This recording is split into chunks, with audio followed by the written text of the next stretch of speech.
তখন বেশি দুঃখ হবে, অন্তর বেশি ব্যথিত হবে, অন্তরে প্রচুর পরিমাণ কষ্ট হবে, কোনো প্রকার চিন্তা করা ছাড়া, কারোর সাথে আলাপ আলোচনা করা ছাড়া যাই নামাজটা বিছান, রবের দরবারে সিজদায় চলে যান। সুবহানাল্লাহ।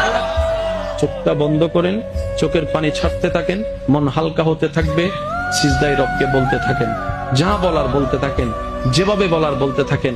মনে রাখবেন, আপনার সেই মনের বেতার ভাষা হতে পারে আপনার রক্ত বুঝবে না, আপনার ভালোবাসার মানুষ বুঝবে না, আপনার প্রিয় মানুষ বুঝবে না, কিন্তু আপনি যেভাবেই বলেন না কেন, আপনার প্রত্যেকটা শব্দ আপনার রব্বুল আলামিন বুঝবে। সুবহানাল্লাহ।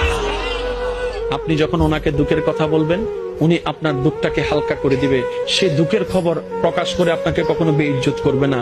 আর আপনি যখন সুখের খবর পেয়ে রবের দরবারে সিজদায় চলে যাবেন, তখন আল্লাহ তাআলা খুশি হয়ে আপনার সুখটাকে আরো বাড়ায় দিবে। লা ইন শাকার